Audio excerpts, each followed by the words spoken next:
Hello and welcome to another video by Haste Computer Repair.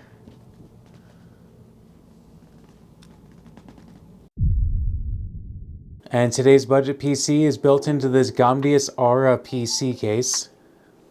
I've said it before and I'll say it again, Gamdius really makes some of my favorite budget PC cases. This one in particular has 3x 120mm ARGB air intake fans, with a nice wire mesh up front and some air gaps here for really great air cooling. And the case also came with one 120mm air exhaust fan. Let's get this side panel off and take a better look at the insides. Underneath is Thermalright Assassin Spirit CPU cooler. There's a Ryzen 7 3700X CPU with 8 cores and 16 threads. Right beside that is 16GB of Corsair Vengeance DDR4 3200 MHz RAM. Here for the graphics card we have the Gigabyte version of the RTX 4060. In particular, this is the Windforce Overclocked Edition. A neat and tidy option that's pretty small and only requires one 8-pin PCIe power connector. And as we see on the Tech Power Up website, there's a boost in clock speeds as well as a boost in theoretical performance. I kind of like the 4060 for its budget value. I find it to be a pretty decent card. And this is all packed onto a ASRock B550M-HDV motherboard. No frills, no gimmicks, but does feature PCIe 4.0 speeds. And powering it all is this EVGA 500-watt power supply. And just below the graphics card there's Windows 11 Pro installed onto a Timetec 512GB NVMe solid state drive. It looks just like this, although this is the 1TB version, running at speeds of PCIe 3.0 x 4.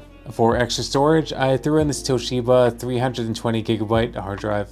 The top I/O in the PC case features 2x USB 2.0 and 1x USB 3.0, microphone and headphone jacks. This button right here controls the color scheme of the case fans, and of course the power button. In case you wanted to install a smaller radiator or more case fans, there's also room up here beneath this filter. The rear I/O on the motherboard features a mouse and keyboard PS2 port, 2x USB 2.0, 4x USB 3.2, RJ45 Ethernet port, audio jacks, and these display ports you won't be able to use as the 3700X does not have integrated graphics. And this version of the 4060 actually has two HDMI 2.1 ports and two DisplayPort 1.4As. This is a pretty neat looking PC for the price, and I think there's some real budget value in the performance. Speaking of performance, let's check out the DaVinci Resolve and Handbrake results. For the video render test, I have my usual 11 minutes of raw 1080p footage loaded up into DaVinci Resolve 19, and operation within this software is pretty smooth, but let's see how long it takes to render. Okay, so that took 2 minutes and 30 seconds to complete. That's pretty good. And that's actually 1 second less than the last time we tested out a 3700X, that one paired with an RTX 3070.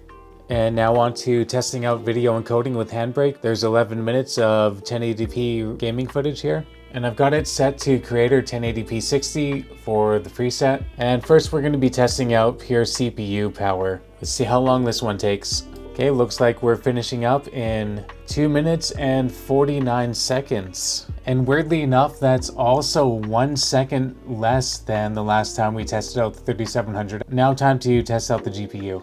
Just for reference, we have it set to this video encoder here, and start. It looks like we're wrapping up in 50 seconds. That's quite the difference. I just started recording the GPU performance in Handbrake, so I don't have anything to compare it against with the last 3700X results. But 50 seconds, that's pretty good. That leaves us with the gaming footage portion of the video. Hopefully this helped you out and helped you decide whether or not this combo is good for you in 2024. I stand by it being a solid budget choice, and of course I will be listing this for sale, so hit me up in the comments if you're curious about how much it cost and how much I'm selling it for. So thanks a lot for watching and have a great day.